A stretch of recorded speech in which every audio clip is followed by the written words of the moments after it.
I want to say hi to my buddies from the Garden Club. And I want to thank everybody for coming to listen to the presentation. I hope everybody's nice and toasty. We're got a lot of snow, getting some more tomorrow. And pruning is actually a pretty appropriate talk because I would expect that with the weight of the snow, we might see some damage in shrubs. But anyway, I want to talk about the fundamentals of pruning for the home gardener.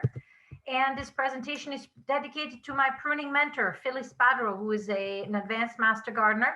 I started pruning with Phyllis 3-4 years ago in one of the gardens she volunteers at.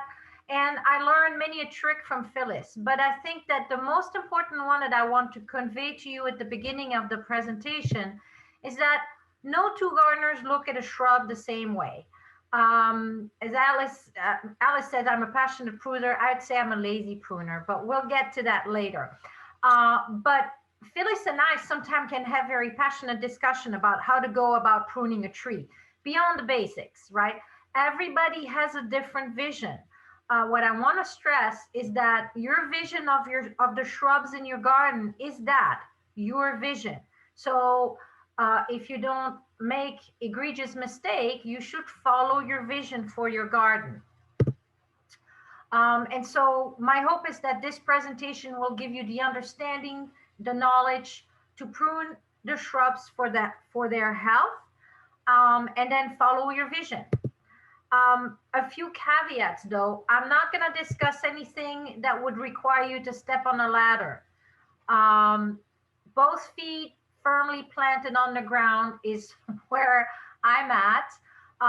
For anything more than that, anything higher up or big jobs, please call a licensed and insured arborist.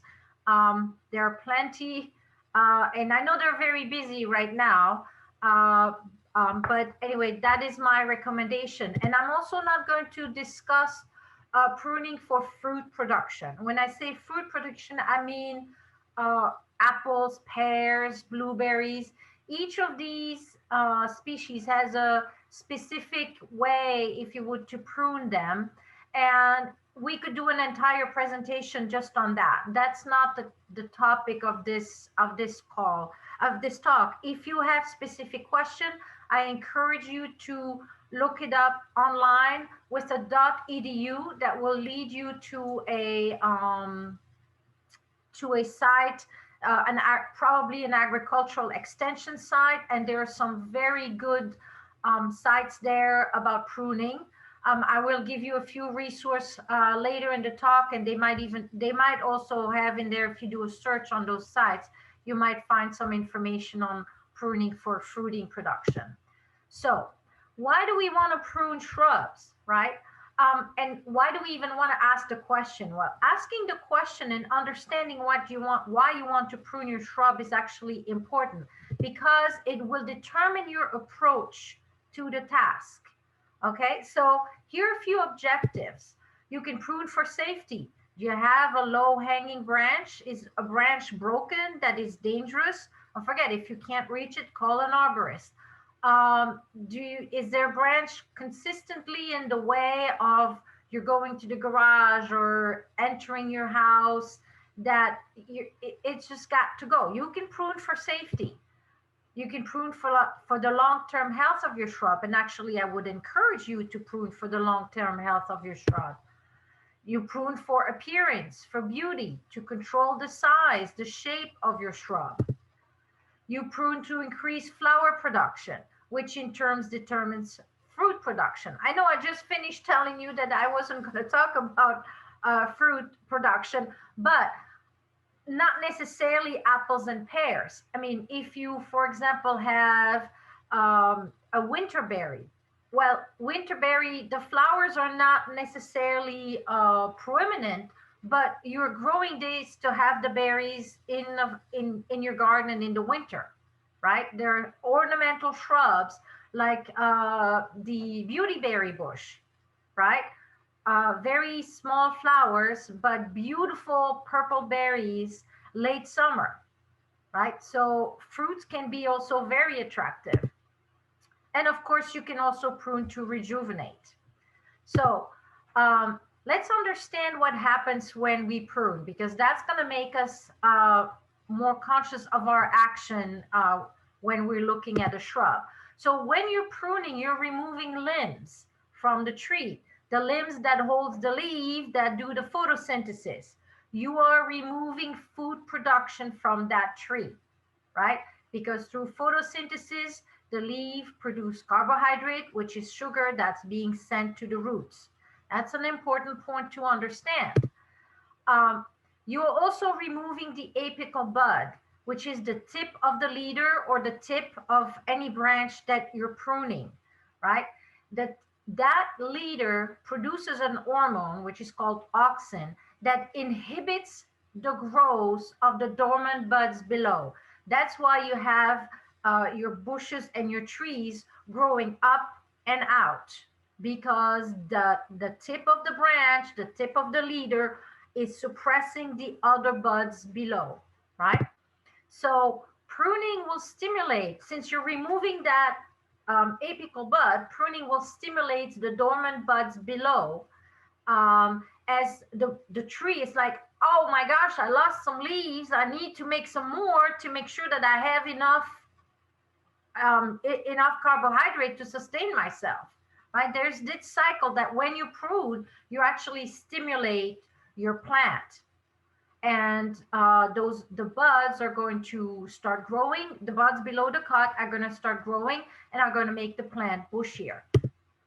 So some of the consequences of pruning are that you're stimulating those dormant buds, but stimulating those dormant buds to grow means that the tree, the shrub, is drawing from its energy that are in the roots, right? It is work for the tree to replace what you cut, even though it wants to do it, because it's like, oh my gosh, I lost my photosynthesis apparatus, or some of it, right?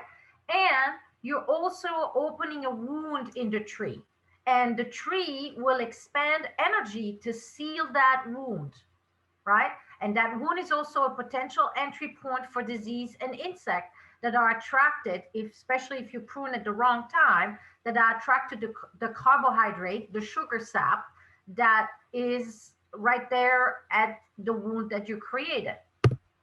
So it's not even a tip. My first rule is you've got to choose the right tool for the job. That is very important. Choose good quality tools and take good care of them. They will stay with you for seasons to come. You want to match the tool to the size of the branch that you need to cut. We're going to go over the tools and the sizes that they're good for. But that is very important. If you find yourself two-hand fisting your pruner, right? It's not the right tool for that branch. You need to size up, because what's happening, rather than making a clean cut, you are making a jagged cut. You're ripping the tissue apart. You're not cutting it, right? So that's a big no-no. Choose the right tool for the job. That is very important. A sharp cut will heal much faster than a shredded one. Okay, so if you need to wiggle that pruner, if you have to go and like stand on the on the handle of your lopper, no. Okay, and then I want to give you another tip. Use a saw to prune dead wood. Dead wood is wood that has been dehydrated, no matter how small or big it is. So it is harder. It is dry. It's harder. So it will respond better to a saw, and your pruner will thank you too, because it's much harder wood to cut. How do you recognize dead wood? Well, your twig, your branch will have a slight change in color. It'll be grayer, right? The bark may have fallen off.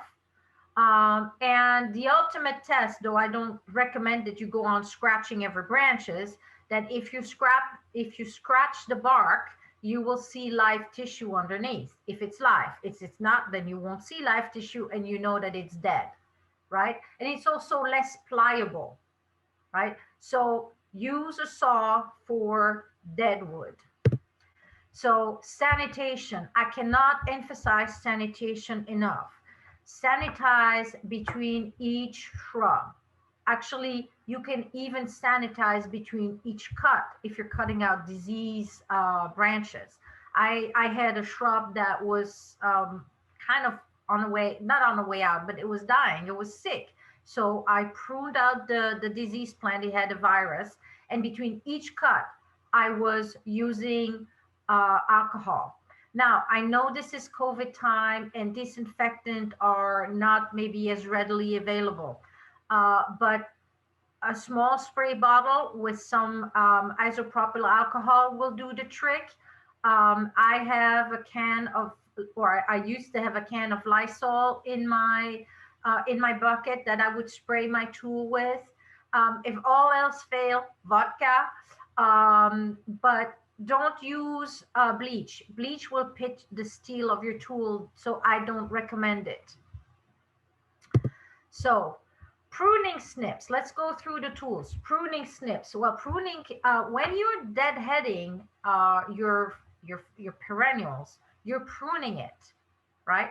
When you're deadheading or removing the tip of a mum to make it bushier, you're deadheading it. I mean, you're doing the same thing as pruning a shrub.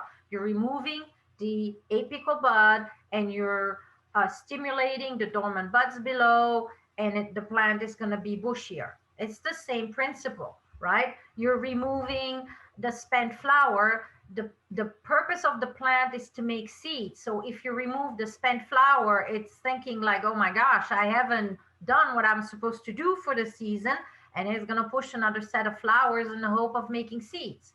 Now, when you remove buds from a month, for example, to make your perennial bushier, be aware that you're delaying blooming by 2 to 3 weeks because that plant needs to produce new buds. And don't do that after June, because you want the plant to bloom and you want the plant to also produce its seed. You want the plant to go through its cycle, right? Same sanitation apply for perennial pruning than shrub pruning. Don't go and prune your peony that might have a touch of botrytis and then go prune your roses with it without sanitizing your tool. That's a recipe for disaster. Sanitation, I just can't emphasize sanitation enough. Hand pruners, these are your workhorses. This is my baby. But that's the Felco. That's my husband's pruner. Felco number 2 is kind of the standard in the industry. It's too big for my hand. You need to choose a tool that's going to fit comfortably in your hand. I don't know if you can see the difference. It's very personal, but this one fits better in my hand than this guy. And I also am not a fan of the doohickey to close it. I will cut and then just slap it on my thigh to it closes here on the bottom. But Felco has different sizes pruner. That's a 7 was supposed to be for people with carpal tunnel. This rotates. It has pruner, I believe, for left-handed people. So these are good quality pruner. Now you need to have a bypass pruner. Okay, bypass meaning that the 2 blades bypass each other. If you have an anvil pruner where you have the blade coming down on a surface, you are crushing the tissue of your plant. That's a no-no. Bypass. Okay. Let's see. Don't forget to look. It should be easy to clean, and it should be easy to sharpen your tools. Right? If the tool is hard to clean and sharpen, you're probably not going to do it. And in the end, it's not going to be a good tool for you because you're going to end up ripping plant tissue and transferring disease. The lopper, the lopping shears. Oh, I forgot to say the pruners, about the size of a pencil or your little finger, quarter of an inch thick. Your loppers, I have several of them. Um, like this guy, not my favorite. It's wood handle. It's heavy, but my husband loves it, right? Again, it has a little stop here to stop the action. Um, I like this guy. It's aluminum, and I don't have pole pruners, but this guy has got, of course, now it doesn't want to cooperate. It's got telescopic, come on, baby. It's not been used. I don't know why. I just brought it in. Maybe it's cold. But anyway, it's got telescopic arms so that I can go and prune up above. Well, why is it? This one is up and this one isn't. Anyway, I don't want to spend too much time on that, but they come in with telescopic arms, and some of them come also with, I don't know if you heard the click, but they have like a power mechanism for bigger branches.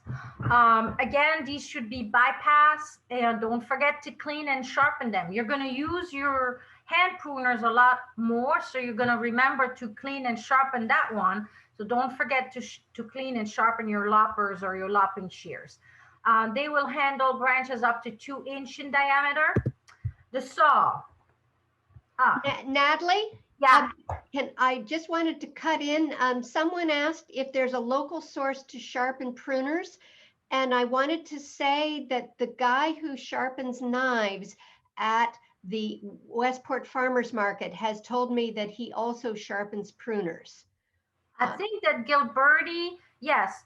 And I think that Gilberti has someone that sharpen pruners. I mean, I sharpen my own. It's not that difficult, honestly, to sharpen your pruners. You got to respect the angle of the blade and go with a bastard file a few times. Yeah, I mean, I saw something online not such a long time ago, but I think Gilberti has a source as well. They have someone that comes once or twice a season to sharpen on site for them. If it still holds, because this information might be pre-COVID time. So we talked about using a saw for dead wood. Love my baby. This is my Silky. This is the little guy that you see down below, and it feels well in my hand. It's for small branches. I get easily in there. Obviously, since the blade is not that long, you can see with my hand, I won't be cutting big branches with that, right? I love it. This is one of my favorite. I have my Silky and my Okatsuni in my tool belt. I'll show my tool belt later. And anyway, that's a bigger saw if you have bigger branch. So it'll cut up to 6 inches, right? It's curved. I mean, I know you can have your thing, I mean, this hanging from your tool belt. I don't. I think they hinder me more than anything else. But if I'm going out for a pruning job, I'll have my pruner and I'll have my saw in my bucket with my Lysol and my rag. And then we'll talk about pole pruners. I don't have a pole pruner and I don't have a pole snipper. It's not that I don't like them. Couple of reasons why is that I have a bum shoulder, so I don't necessarily like these, and I think they're less precise because you're cutting way up there at 15 feet. But I think the biggest reason I don't have one of those is because I have a very tall husband. No, that doesn't help you, but it is the truth. My husband is 6'7". If I need something pruned high, I'm not going to go for a pole pruner. I'm going to go for my husband. So, but they exist. And some people use them and use them a lot, and I just don't, right? So the hedge shears, um, these are my tools. So I have them. I have a few boxwood. Actually, I don't trim my boxwood a lot, but I have it. And I have my own electric one because there's boxwood blight going around, and I don't want to share tools. I want to make sure that I don't import any disease on my boxwood. So these tools will clip new growth. They will do so, I would say, they remove the apical buds and they stimulate a thicker growth, but they do this on non-selective way, right? So do not use these on large leaf shrubs. It's not gonna work. You're gonna do a hack job, and alternate your shearing your shrubs with thinning cuts inside. And that's all I'm gonna say for these. I'm much more of a proponent of thinking your cut through and rather than just going boom boom boom boom boom. But I mean, my I do it a little bit for my boxwood, but I have a tendency to let these guys grow anyway. So safety, I cannot say enough about safety. This is my tool belt, right? And here are my safety glasses. And guess what? Here are my own glasses and they fit right over there. Voila. And then I'll have this around my waist, and in there I have my, I hope you can see it. I have my scabbard that I put my pruner in, so it won't jab me. I have my little snips and my silky. That's what I have in there. And like I said, the other tools will be in a bucket that I will carry on around. But that, as I'm moving around the shrub, that's what I have with me. Eye protection is essential. Many times I've been in pruning and I got whacked in the face, right? Or when you're sewing, you're having sawdust flying around. So it's no joke. Protect your eyes. It's no joke. So anyway, let's talk about cuts. So there are two technical terms that I'm going to talk about. Heading cuts. Well, I'm sure that just by the title, you know what I'm talking about, right? We talked about removing the apical bud. And a heading cut means that you're placing your cut to just above another bud, right? So you're removing the apical bud up to another bud below, and that bud then will assume dominance and grow, right? These buds stimulate the bud closest to where your cut is at. It will produce a bushier branch or a bushier shrub. So heading cuts can be selective or non-selective. When we talked about the shears, the hedge shears, all of these cuts are non-selective. You just go boom, boom, boom around the surface of your shrub. You're not really selecting which branch you are cutting, right? And when you do a heading cut, you have to be careful that the bud that you're bringing the branch to is an outward facing bud. Again, it is being stimulated. You want that branch to continue growing outward. You don't want to grow it inward because that's going to produce a crossing and a rubbing branch, right? So very important, locate your buds. That bud's got to be growing outward. So this is for heading cut. Thinning cuts, well, again, the title should tell you what a thinning cut is. You're thinning your shrub. You're making your shrub leaner, right? Thinning cuts are by definition selective cuts. You are choosing the branch that you want to remove. And the thinning cuts are made below the node. You don't look for a bud. You're taking the branch all the way down to its point of origin, right?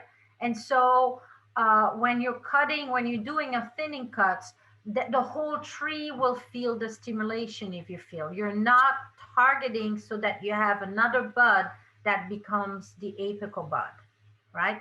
This will lighten your shrub and it will increase air and light circulation. And these are good cuts to make over, over time to rejuvenate, to take care of your shrub. It's a good idea to edit and prune and thin out the oldest branches in your shrubs, right? So thinning cuts are part of your shrub maintenance, but you need to be careful. Don't remove more than 20%. Actually, the rule is really you should never remove more than 30%. Remember, you're taking away the shrub photosynthesis ability, right? You're shocking it. So never more than 30%.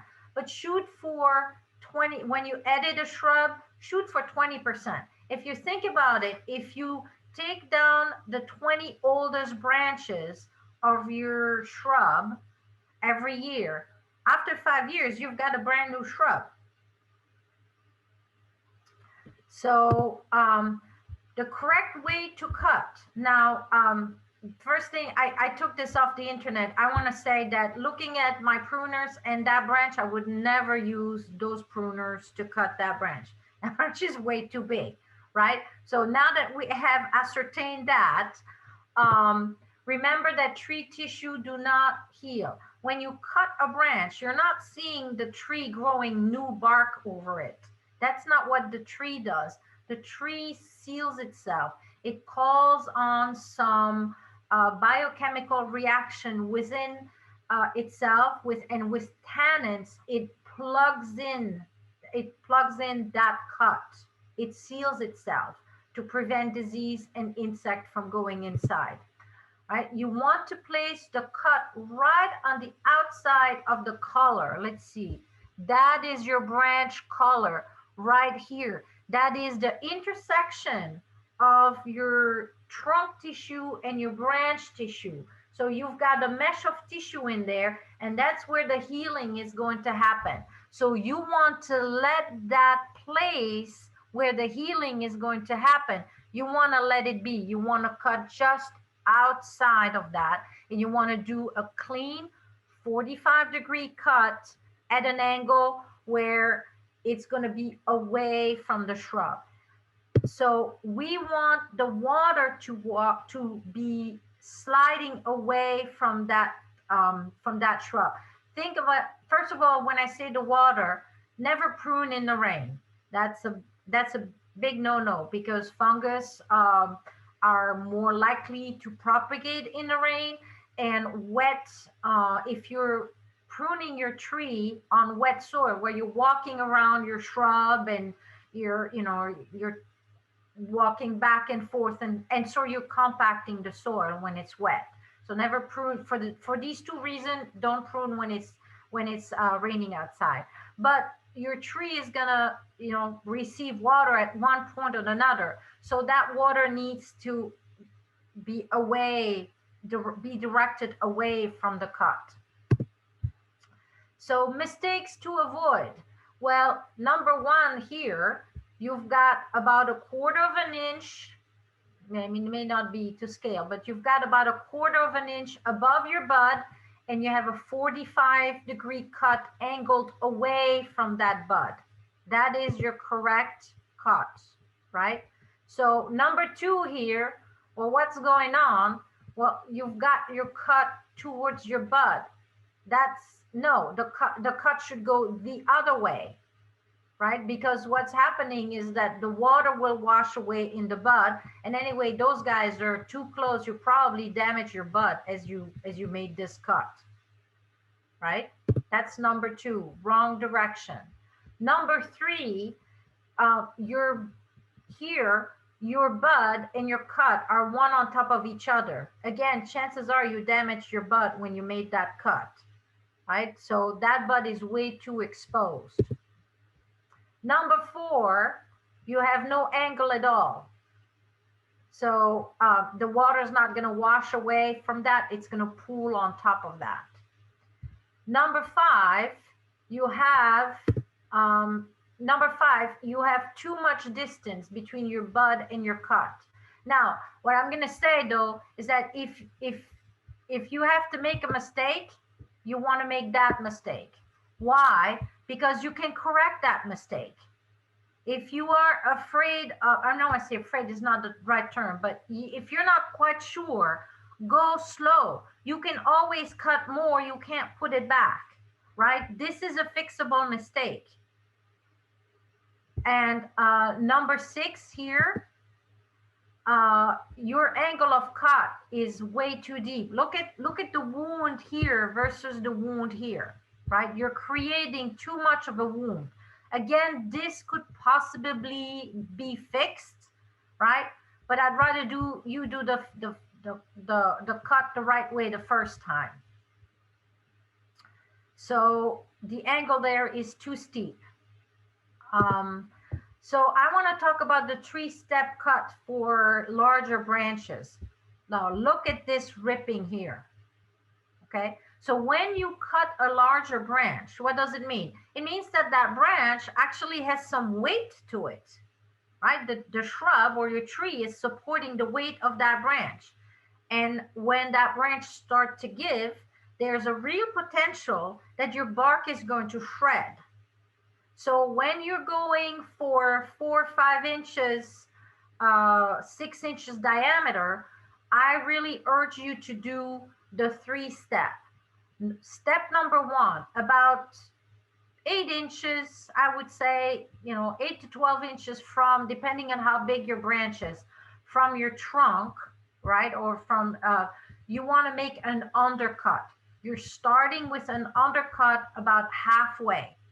And then you go outside of that undercut to number 2, and you're reducing your branch. You're reducing the branch weight. If that branch were to rip, well, guess what? Your undercut here is going to stop that ripping. It is protecting the color right here. It is protecting the color of your branch. And once you've reduced that big branch here and reduced the weight, then you go with your saw and make your 45-degree angle cut just outside of the collar. That's, that's a very important, it takes a little bit more time, but you will avoid this. I mean, look at that rip right there. That tree is not happy. I can tell you right there. And then that tree is not happy. So there are some cuts you must do. Pruning is healthy for your shrubs, okay? So the first thing that you do when you look at your shrubs is look for the 3Ds. If the only thing you do is the 3Ds, that's not bad. Pruning takes confidence. So start with the, when I say the easy stuff, start with the obvious stuff. The dead, diseased, damaged. Dead, diseased, damaged. Don't forget, use a saw on the dead. Why? Because all of these, again, are entry point for disease and insect. Okay? The next thing up is the crossing and the rubbing branches. Crossing and rubbing branches, why? Because they slowly shave the bark away and become, again, an entry point for disease and insect. Weak branches, which are going to break and become diseased, and become damaged or dead. So you're just catching them before they become one of the 3Ds. Branches that are growing inwards, because what happens is that they're eventually going to become crossing and rubbing branches if they're growing inwards, right? Parallel branches that will eventually cross. And usually the top one is the bigger one, and it shades and weakens the bottom one, right? Root suckers, because they just suck the energy out of the roots to grow. They sap the tree's energy. And water sprouts. So now we talked about the fact that the apical bud is inhibiting the growth of some buds below. But sometimes you've got some rogue buds that say, I'm not listening to you. I'm going to go up anyway. And so these usually go shoot straight up through your through your tree or your shrub. You can really I'll show you some picture. You can see, and what's going to happen, one is they sap the tree energy. For non-productive, yes, they're going to have a few leaves on them, but they're not very productive plants as far as photosynthesis is concerned. And they add weight to that branch. And as your water sprout continues to grow, it adds weight, and eventually the branch that it's supporting might break. So just remove those water spouts. So here is an example. So now, you're never going to see a tree like this with so many cuts, but this is an example, a drawing that I found on the internet where we're just going to review what I just mentioned, right? First, I want to say this is a tree picture. Most of us though have shrubs, right? So you want to know what is the natural shape of what you're pruning. Is this a tree with a leader, or is it a multi-stem shrub? You want to know that because obviously it makes a difference on how you approach your tree. But this guy is a tree, and you've got two leaders there. You've got a competing leader. That's going to become a weak crotch as it grows, and that's not good for the tree, right? So you want to remove the competing leader. Those weird, weak branches that are malformed, well, that goes back to not only pruning for the health, but also pruning for appearance. That branch is not really very sightly. You've got here a node of 3 branches very close together, especially these two. I mean, these guys are going to be, eventually they're going to be crossing. Look at the path of this one. It's going to cross with this one. And the path of this one is going to go up. And eventually it's just too much. You want to remove these two. Same here. You've got 2 parallel branches that are very close together. And eventually I can guarantee that some of it it's gonna cross. This guy here, this is growing inward. Look, this one is growing inward. They're going to, not only they're going to grow, they're going to cross. I mean, this is already crossing here on this one. Look, this is your dead disease and damage. Here's your disease and here's your damage. And if it's not this year, probably next year, this would be dead. Here are your water spouts growing straight up from your branch. These guys. And here are your root suckers. And then you want to remove low branches, gradually, especially, if they're closed for traffic or whatever, you definitely want to remove slower branches. I'm not going to talk about removing girdling roots. That happens when your tree is not planted at the proper height. If you have a shrub where that's happening, you actually want to replant your shrub. I mean, yes, remove the girdling root, but reposition that shrub at proper height so that it's not happening, because the roots are looking for oxygen. So that's just, this is like a fictional tree. Not all of these happen at the same time on a tree. But let's look at a few pictures. I mean, look at this, guys. Suckers galore. You can see this is a multi-stem shrub, but here are your stem. 1, 2, 3, and then another 4 there. All of these guys need to go. All of these guys need to go. Look at those water spout here. 1, 2, 3. I think that's not 1, but 4 here. That's a rhododendron right there, right? All of these water spout are made, they're going to be heavy on the branch. My guess is within a few years, that branch is probably going to be on the ground. It's too heavy, right? It's too heavy. These are also water spouts. So that branch was cut here on the other side of the collar, and then some buds decided to go rogue here. So these guys need to go. They don't serve any function.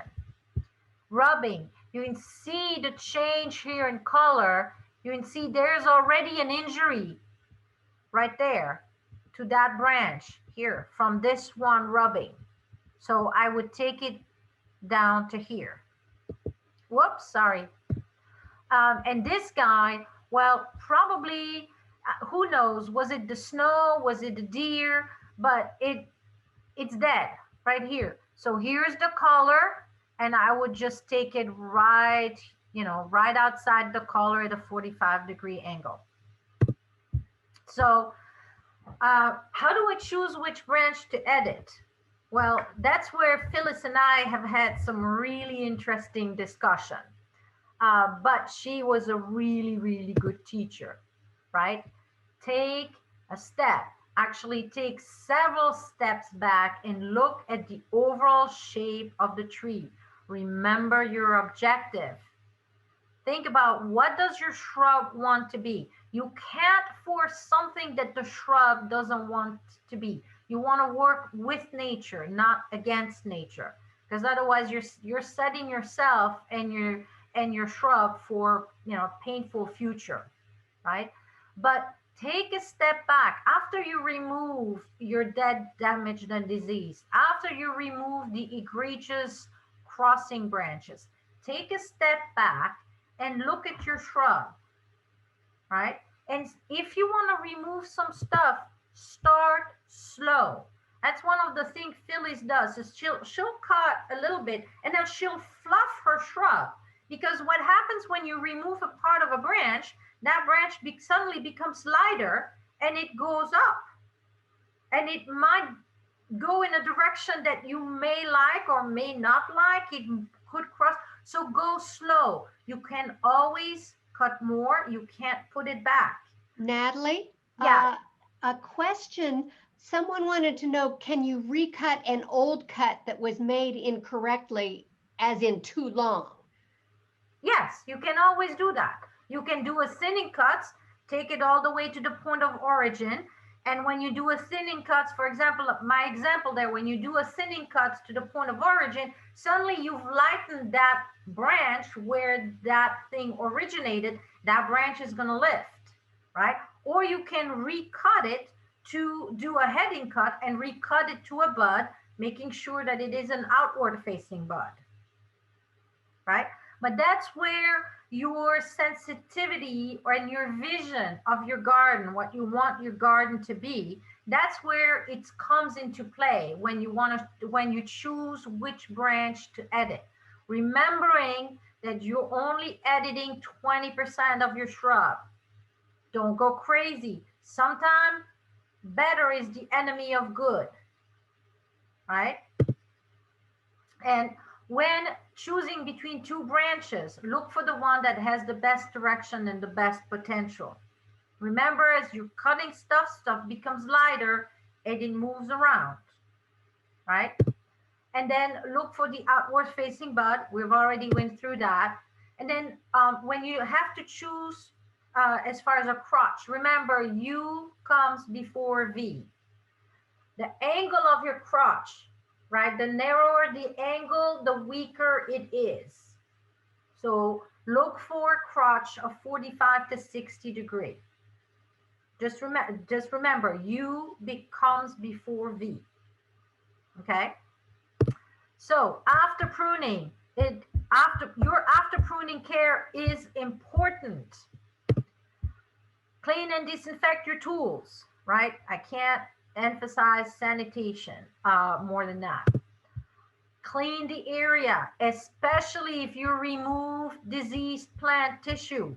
That is super important. Don't let it lay on the ground. If you cut, let's just say, a rose shrub and that rose shrub was diseased, right? You want to get all the leaves out of the ground. You want to remove that fungus as much as you possibly can.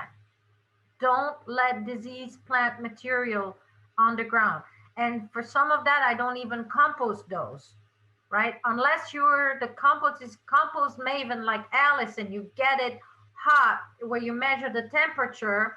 I'm a lazy composter, so I won't compost my my plant disease material, or I should say my diseased plant material. Um, Fertilize and mulch around your tree and shrub, remembering you just reduce that shrub ability to photosynthesize and grab energy from the sun, and it knows it. That's why it's pushing new buds, right? So you want to give it a little help. Check your irrigation. So there may not this year, because all that snow will go into the ground and into our reservoir, but they've been years where we've had a dry summer and a dry fall and a dry winter, and then you prune your shrubs. You're pruning already a stressed shrub, right? You, if this has been a year like this, make sure you water your shrub. Be kind to it. It's gonna work hard to replace what you pruned. Okay, so don't forget to check on your irrigation. There's no need to use sealers on the cuts.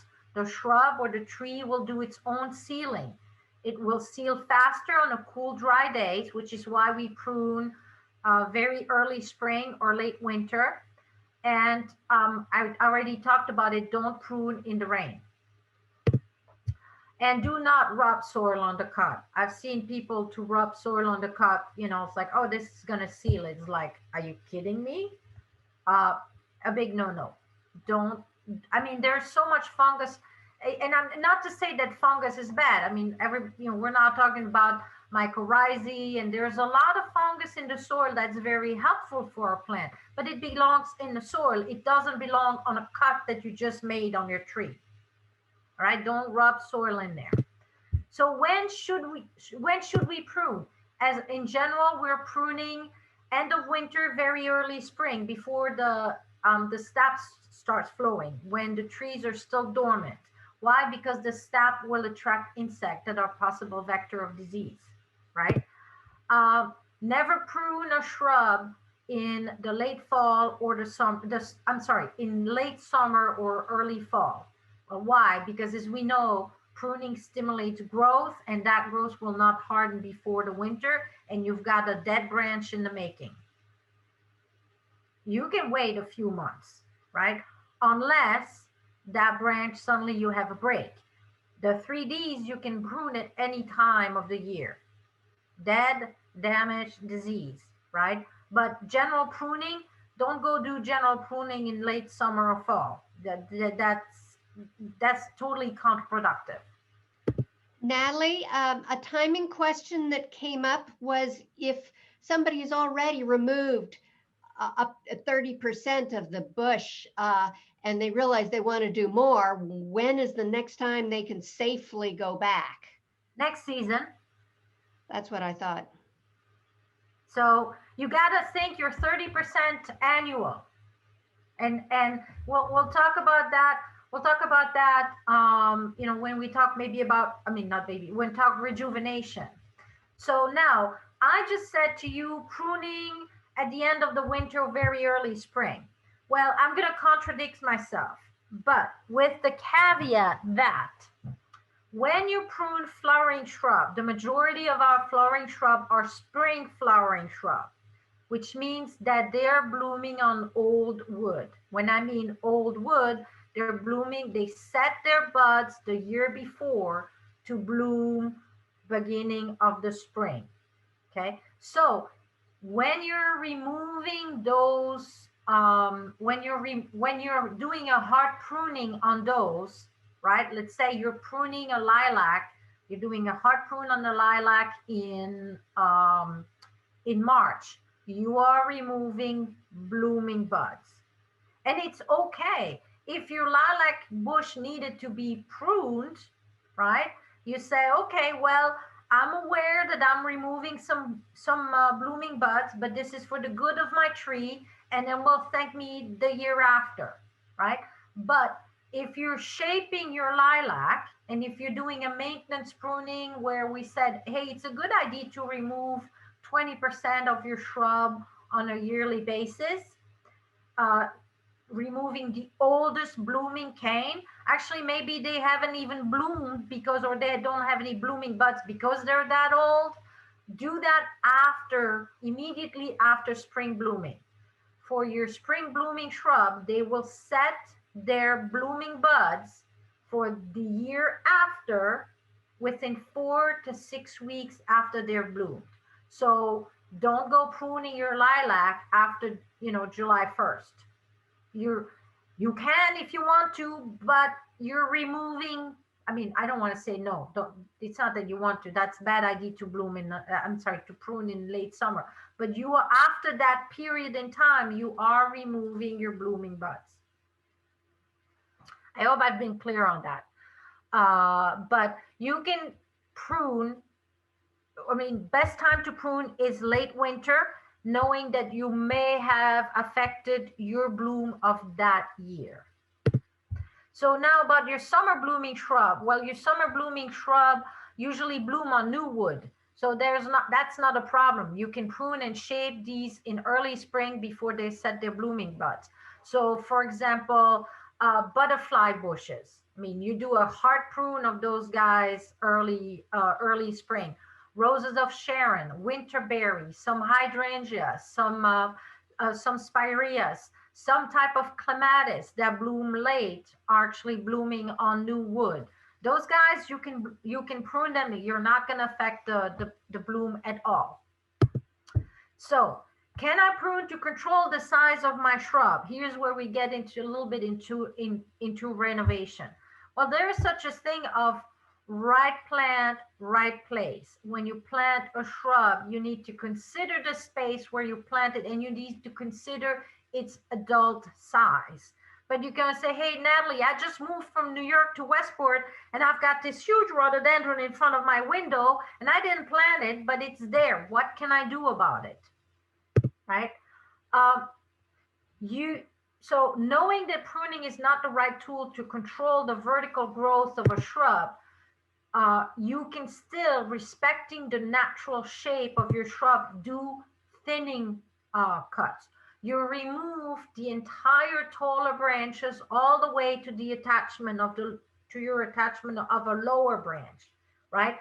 And you do this, you renovate, you rejuvenate your shrub on a, let's just say, a 5-year plan. Don't go and hack down, it's like to say in front of the window, you're going to hack down your window shape and say, hey, I'm done.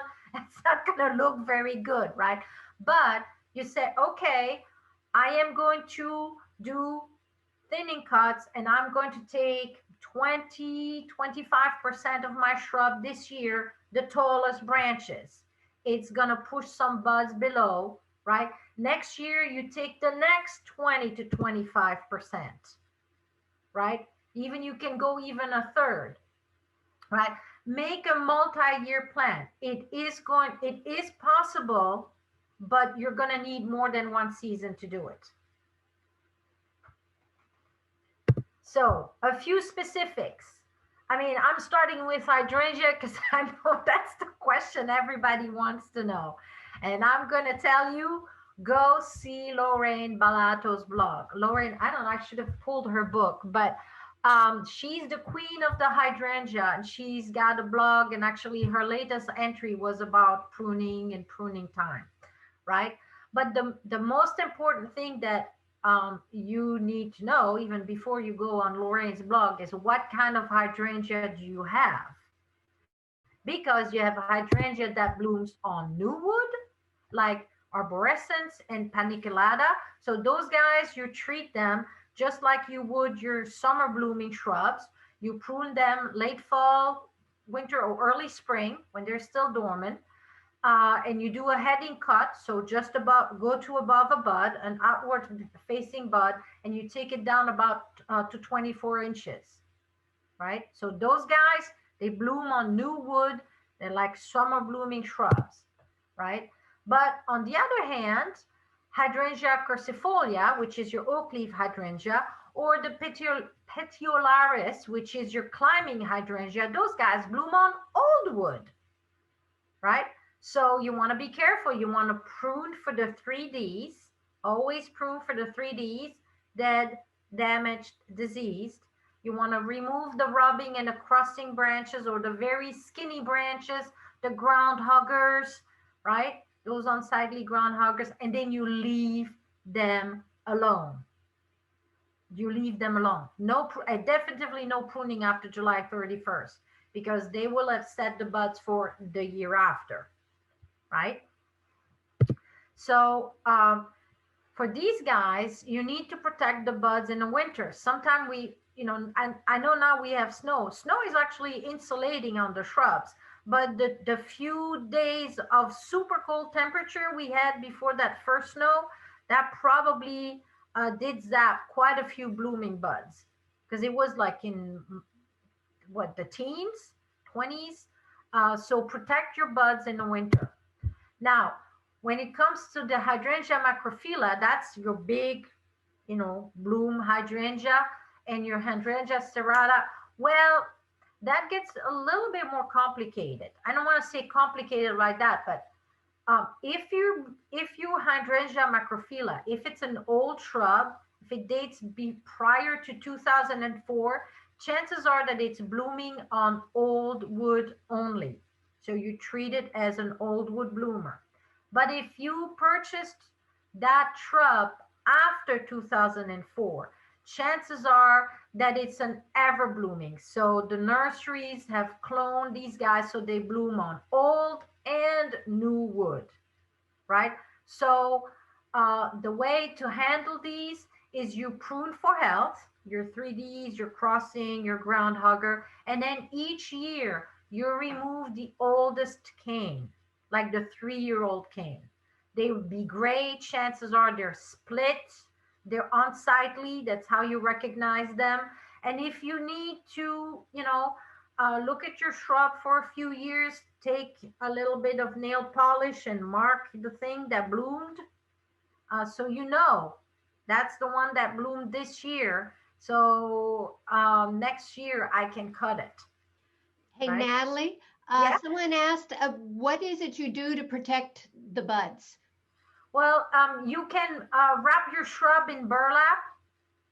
You can dump a heap of leaves on them. Some people put like cone-shaped plywood. There are some stuff, if you go online, I mean, I had gotten some stuff on Amazon where you actually put a little tent over. It depends on the size of your shrub, right? It depends on the size of your shrub with how you're going to protect it. But they have those little dome that looks like a tent that you put over and you attach to the ground, or you wrap some burlap around, or you can put put some stakes to the ground with some wire cages and dump your leaves in there, and then at the beginning of the season you'll just slowly take your leaves apart. There are several ways of doing that. And do deadhead your hydrangeas by removing the spent bloom. You go down to a live bud. What I do is I take down to a live bud and then I turn them upside down and I hang them in my garage to the ladder, and I let them dry. And then when comes winter time, I'll spray paint these guys in gold or silver, and I use them in my wreath, in my winter arrangements and stuff like that, or sometimes just natural. But don't prune, deadhead, fertilize after July 31st. Rhododendrons.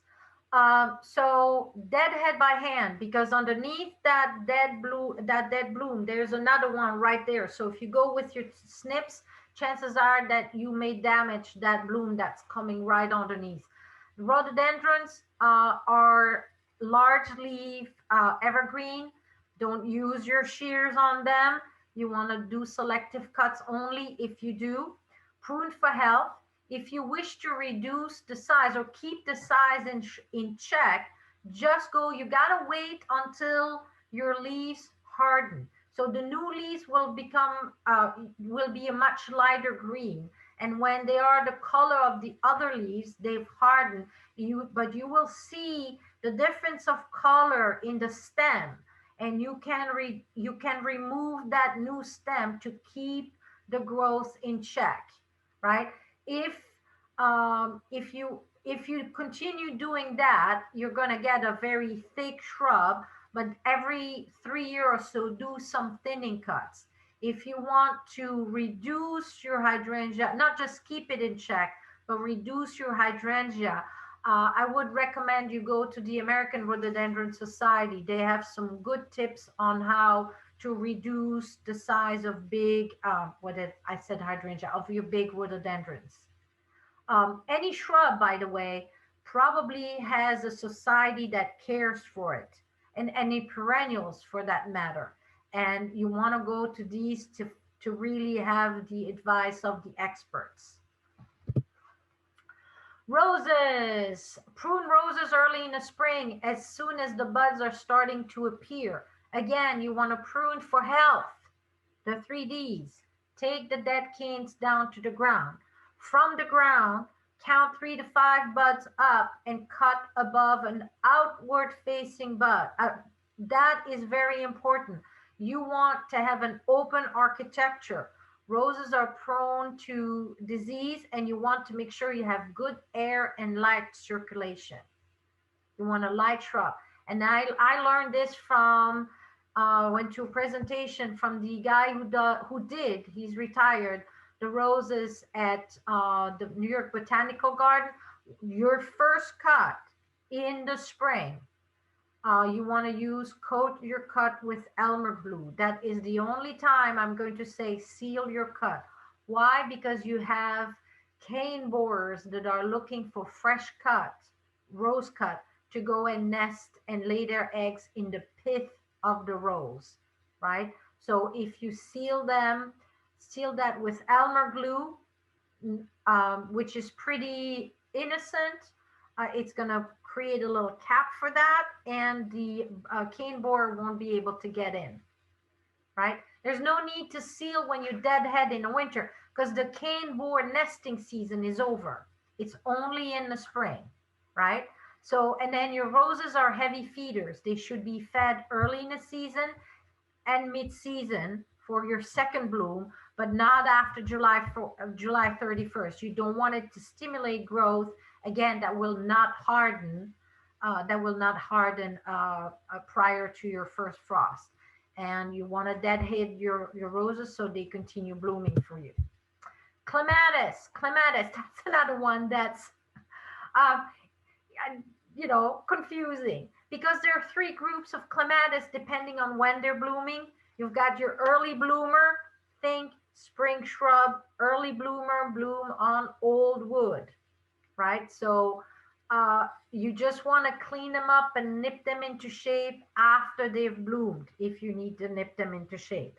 If you do that before you're removing blooms. The mid bloomers, well, they bloom on new and old wood, right? So you want to prune when you see their buds beginning to swell, so that you see where your buds are, and you take them down about halfway to a nice big fat bud. And so you preserve some of the growth from the year prior, because you only take them halfway down, and you're stimulating from a nice big fat bud. It's going to grow more for you. And then the late bloomer, mid-June and fall, that's group 3. It blooms on new wood, right? So you can take those guys all the way to the ground, because their new growth comes from, it's going to sprout from the crown of the plant, and it's going to bloom for you like a summer shrub on new wood. So these are your 3 groups of clematis, and I can't help you not knowing, which you need to know which group your clematis belongs to determine the proper pruning time. Now, conifers. Conifers are, you can prune conifers, but I would advise you to be very careful for a couple of reasons. Conifers don't really sprout back. It's not like a deciduous tree. If you think about it, the conifer don't lose their needles. The needles are the conifer's photosynthesis apparatus. The needles are the conifer's leaves, and they're there year round and he doesn't push back to replace them because he doesn't lose them, right? So when you are the conifers, the conifers produce their photosynthesis all year long because they do not lose their leaves. That means they do not store as much carbohydrate in their roots. So pruning is of This lot is more gonna talk all night, Mom. pruning is of a lot more consequence on a conifer, right? So you want to do very selective thinning cuts of the new shoots only. If you go and trim the old woods, it's not gonna grow back. You always want to leave some needles to hide that cut, right? You want to avoid severe pruning on your conifer. There will be no new growth. Just be aware of that, okay? So a few specifics. I touched on lilacs. Okay, lilacs bloom on the previous year branches, so it blooms on old wood. Deadhead and prune right after it blooms, and certainly before July 4th or the 1st of July. You can rejuvenate the shrub. I mean, it's not, lilac are not a very, once it blooms, the shrub itself is not really beautiful. So you want to rejuvenate your shrub, by taking 20%, take the oldest branch each year. You do thinning cut to the soil line. And so you're going to keep that shrub on its toes, and it's going to keep producing nice long canes for you. Forsythia, again, early blooming shrub, blooms on old wood, prune right after blooming, so before July. Remove a quarter of the stems to the soil line, thin the canopies, and maintain the natural growth. It wants to arch. Don't go and do a hedge clipper thing on those. A forsythia is not a hedge, right? Maintain the natural shape of your tree. The red osier dogwood, right? These guys, you actually, again, you want to prune a third of it or a quarter of it each year, because as the branch mature, they lose the vibrancy of their color. They become duller. So if you want to keep having those nice red twigs, branches for your winter garden, you need to stimulate it to produce new branches. So remove your red osier or green dogwood, remove about a quarter to a third of those branches each year for it to maintain the vibrancy of its color. So I'm going to wrap my talk by saying, did I mention keeping your tool sharp? Did I mention sanitation? Did I mention size your tool? If you have to do this with two hands, take your loppers. It's not the proper tool. It's very important. Sharp, the size, sanitation, and respect your tree or your shrub growing habits and natural shape. Don't fight. Prune for health. If you decide to fight the natural shape of your shrub, you're setting yourself for a yearly battle, right? I mean, those topiaries, I mean, everybody has their own aesthetic, but that's a lot of work to maintain them the way they are, right? Hey, Natalie? Yeah. We do have some questions from the group, and I know it's running a little bit late. Let me just finish my last point. Sure, just wanted to let you know we had some holding for you. Yep, okay. So for good information, this is a pruning maven, right? This is Cass Trumbull, and she created this website that's called plantamnesty.org because her shtick was about people pruning their plants the wrong way. So this woman wrote a guide to pruning, and if you go on plantamnesty.org, she has treasures of information, and any shrub that you have is likely to have information specific to it and a video that's specific to that pruning. So that is a really good website to consult. And that's it. I am done with my presentation, and I am going to stop sharing my screen, and I am happy to take your questions. Natalie, let me back up to some things that were on the chat, and then, as you know, people can stick around. One of the I'll stay as long as I need. Great. One of the first questions up in the chat was, could you say again the tools that they need if they want to sharpen their own tools? What are the supplies they should buy to do that? Bastard file. If you give me 30 seconds, I can go get my tool sharpening kit. You want to do that? You want to run and get it, and we'll just. I'll be right back. So, group, in terms of the questions on chat, I know that Tracy had a kind of a long question about a particular shrub that needs help. So I was going to hold that to the end of the questions. And somebody wanted to know if you can prune water sprouts anytime. And we can ask Natalie that when she gets back, although I'm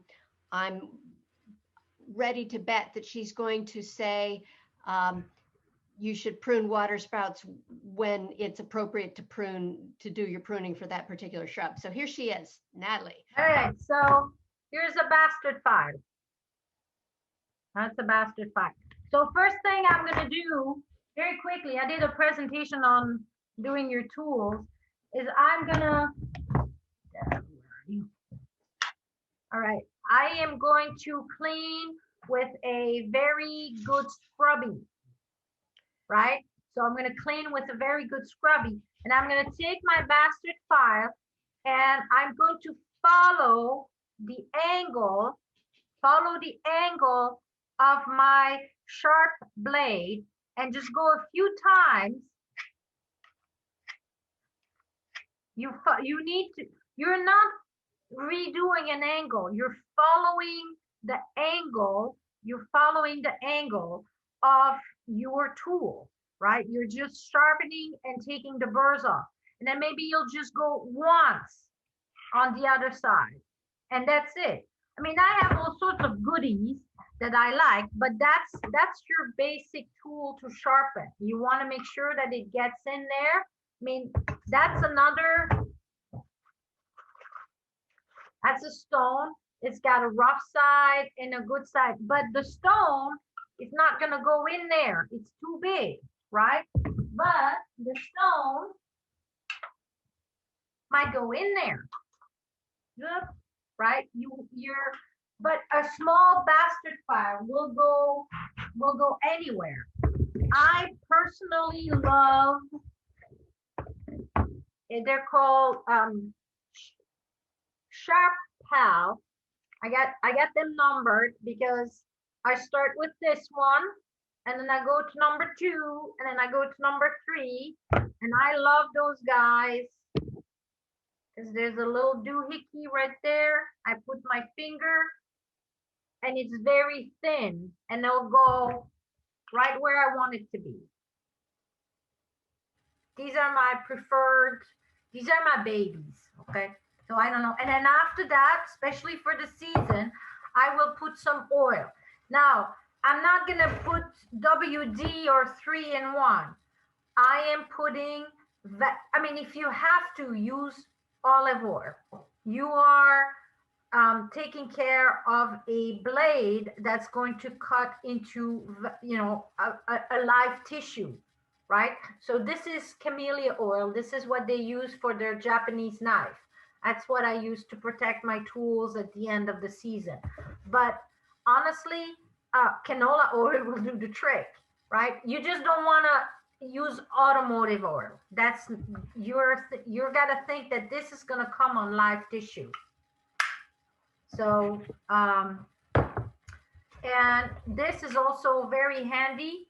It's just a kitchen scrub, right? But if to clean your saw, and if you have some some dirt, it's very handy, right? So nothing, nothing too complicated about that. And yeah, and then I got my rag. Okay. So Natalie, there were 2 more questions, and if I don't mention yours now, guys, just chime in, take yourself off mute and chime in. But there were 2 more questions specifically. One was, can you prune water spouts anytime? And I was guessing that you were going to say, no, you prune them when it's appropriate to do the pruning on the I mean, plant, but... yes and no. If you're, so for me, the approach is, okay, so I am going to go, this is a beautiful Sunday, it's March 15, and I'm going to go prune my tree, and I'm going to address the water sprout there, right? There's a time for pruning. After that time is gone, you probably have other tasks in the garden. I would say the 3Ds are the one that you can cut at any time of the year: dead, damaged, and disease. For the rest, leave it to when you're doing your task of pruning. Because as you see, the thing is, what I'm a little concerned about, okay, so the water sprouts are not great branches, but what I'm concerned about is that after you remove those water sprouts, you're going to lift your branch, because you're reducing the weight on that branch, and you're going to say, well, I guess I must prune this and this too. So it's kind of a vicious, I don't want to call it a vicious circle, but you're not going to stop at the water spout. I know that. So just do it when you do your whole shrub, which would be end of winter, beginning of spring. Any other questions? Natalie, Tracy, are you still there? You had a specific question about a shrub. I sure am. Thank you very much. This has been fabulous, by the way. Thank you. Yeah. I just wanted to ask you, I have a very overgrown bush and it grows very tall, very vertical. And so I have about 3 feet of stem, and then I have leaves, and I'm afraid to prune it, and the leaves stand about maybe 2 feet above that. It's a narrow bush, so I appreciated what you were saying about tall vertical bushes. I don't think it's supposed to be that way. I think the deer ate all the leaves. I'm wondering, how far down can I go, or how do I prune these bushes to try to get them a little bit lower and to get some leaves towards the bottom again? Do you know, first of all, do you know what bush it is? Unfortunately, I have no idea. They've been there since I've owned the house. I just don't know. Okay, so one of the no flower. One of the things that I would do is when there are a couple of things from what you're saying that I'm thinking out loud here. One is I would want to know what shrub it is. So when it is leafed out, fully leafed out, take some good pictures of the shrub in general and some good pictures of the leaves, and you can send it to the Yukon Master Gardener Clinic, and they will identify the shrub for you. And then you would know what it is, when it blooms, is there, I mean, certain shrubs, their bloom is not what is appealing about them, it's more their fruit, right? So you would have that information. If that shrub has been, if you suspect that that shrub is being nibbled by the deer, you can try to do some thinning cuts to see if you can, or some heading. Well, you can do some heading cuts and some thinning cuts, both, and see. Do you see? Let's say early spring, look if you see buds. If there are no buds below, you can't really do a heading cuts, right? But if you see buds, then you can do a heading cuts and see if it's going to go from there and grow leaves. But gotcha.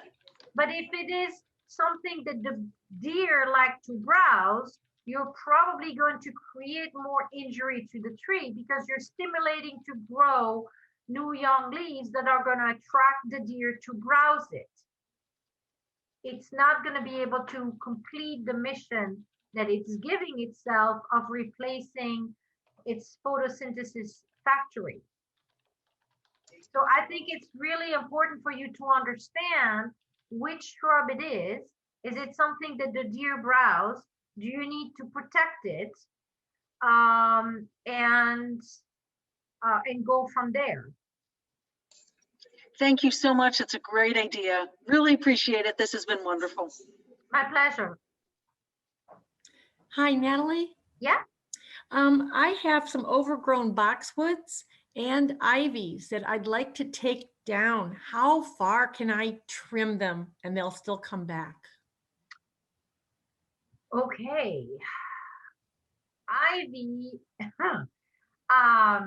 Yeah, I'm not a fan of ivy. I think it's a thug, so go for it. It's gonna come back. I mean, ivy is a thug, right? And your boxwood, what I would recommend is that rather than shearing it down, is for you to do selective cuts and take some, take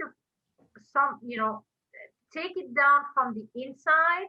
It may take you a few years to get down to where you want to, but do some thinning cuts, take it down from the inside, and once that growth starts from the thinning cuts, then you can cut the rest off, right? You can't just go and hack everything and leave no leaves there. You're gonna need to do some thinning cuts and see where the growth comes, and then you can cut some of the top.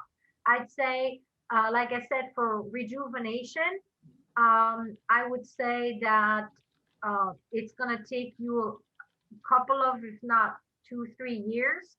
I also going to I'd urge you to be very cautious because there's boxwood blight. And so you want to be really, really, really careful about sanitation. Okay. All right. I mean, I don't know what to tell you. Some people pay big bucks for big boxwoods. So. Yeah, they just got a little too tall, but there's 3 in a row. So it's kind of hard to dig in there, like you said, to cut from the inside. I don't know. I'll try. You want to reduce it gradually. Yeah. Right? You want to open it to air circulation. You're going to have more growth on the inside, and then you can take the outside down to that new growth that started on the inside.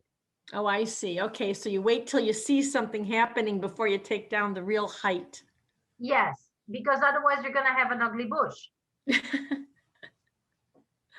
Right? Okay, right. So, but see if there's a boxwood society that might have some specific advice into reducing the height of overgrown boxwood. Okay, and you think the ivies, you can just chop them a little bit and they will come back regardless of how much is left? I mean, ivy is borderline invasive. This is a big, I don't know what kind of ivy it is. It's a big. That's what I was going to say. I was going to correct myself, is that you need to make sure that what you are dealing with ivy, you're talking about English ivy, Boston ivy. Are you sure it's not a Virginia creeper? You need to make sure of the plant, what your plant is. Oh, I hope it is an ivy then, because it's a big round thing, big round shrub. It's not a creeper. It's not on the ground. It's not like, I thought we're talking about something on the ground. Again, I would say take pictures of it. And when the plant clinic opens, there's a plant clinic at the Bartlett, there's a plant clinic at Bethel, and you can email pictures of that, and they will correspond with you, and they will identify your shrub. And then once you know exactly what your shrub is, you can then decide what the best way is to move forward and reduce it. Okay, thank you. You're welcome.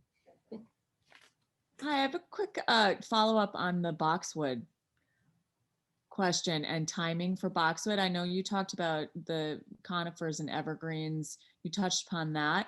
I have heard that you can prune boxwood any time of the year. Is that doesn't seem wise to me?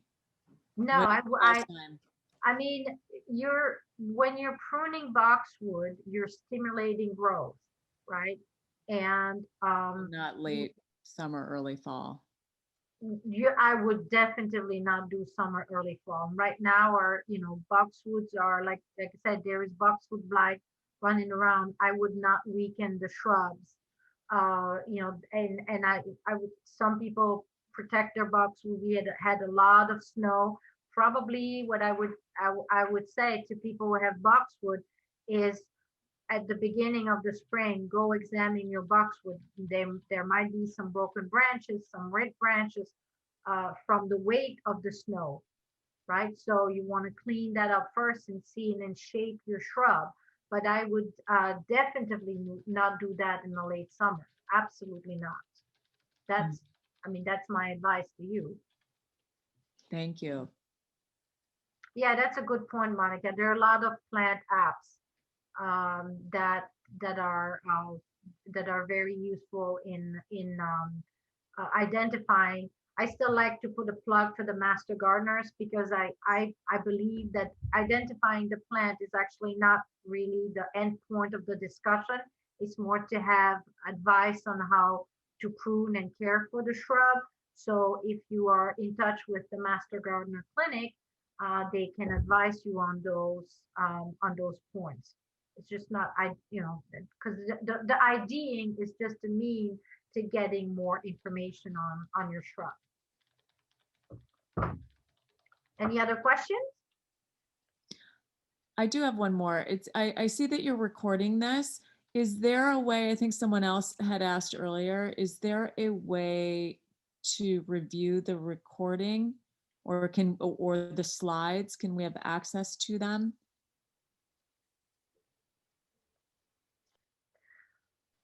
We're recording for internal purposes only.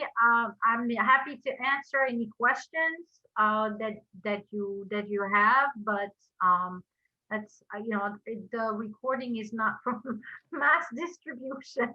No worries, no worries. And the slides too. I missed snapping shots of a couple of them, but that's okay. It's okay. Well, I mean, if you have questions, I can always send you the information. Yeah, it just would be refreshing my memory down the road. So no worries. Natalie, maybe would that be your Yahoo email if they wanted to send you a specific question? Yeah, sure. You can give my Yahoo email. Okay. So it's Natalie Fontaine at yahoo.com. Yeah. Okay. And there's no dots or dashes on it. It's just Natalie Fontaine. Yeah, correct. I'm typing it in. Here